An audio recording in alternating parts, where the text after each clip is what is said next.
രണ്ടാം നൂറ്റാണ്ടിൽ ജീവിച്ചിരുന്ന ട്രാജൻ ചക്രവർത്തിയുടെ സൈന്യത്തിലെ ഒരു പ്രധാന ഉദ്യോഗസ്ഥനായിരുന്നു പ്ലാസിഡസ്. ഒരിക്കൽ നായാട്ടിനു പോയ അദ്ദേഹം ഒരു മാനിന്റെ കൊമ്പുകൾക്കിടയിൽ കുരിശ് ദർശിക്കുകയും ജ്ഞാനസ്നാനം സ്വീകരിക്കുക എന്ന ദൈവസ്വരം ശ്രവിക്കുകയും ആ രാത്രി തന്നെ റോമിന്റെ ബിഷപ്പിൽ നിന്നും കുടുംബസമേതം ജ്ഞാനസ്നാനം സ്വീകരിക്കുകയും ചെയ്തു.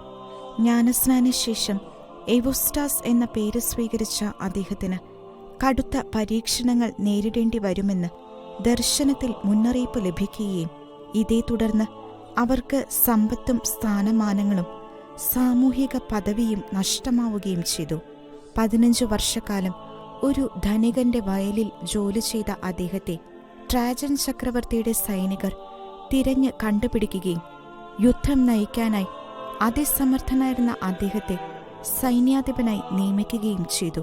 എന്നാൽ യുദ്ധരംഗത്ത് നിന്ന് വൻ വിജയം നേടി മടങ്ങിയെത്തിയ എവുസ്റ്റാസിനോട് ദേവന്മാർക്ക് ബലിയർപ്പിക്കാൻ ചക്രവർത്തി ആജ്ഞാപിച്ചു. അതിന് തയ്യാറാകാതിരുന്ന എവുസ്റ്റാസിനെയും കുടുംബത്തെയും സിംഹങ്ങളുടെ കുഴിയിൽ എറിയുകയും എന്നാൽ സിംഹങ്ങൾ അവരെ സ്പർശിക്കാത്തതിനെ തുടർന്ന് ക്രുദ്ധനായ ചക്രവർത്തി അവരെ ഒരു പിത്തളക്കാളയുടെ ഉള്ളിലാക്കി അടിയിൽ തീയിടുകയും ചെയ്തു. അങ്ങനെ അവർ കുടുംബസമേതം ധീര രക്തസാക്ഷിത്വം വരിച്ച് തങ്ങളുടെ നിത്യരാജാവിന്റെ സവിധത്തിലേക്ക് യാത്രയായി.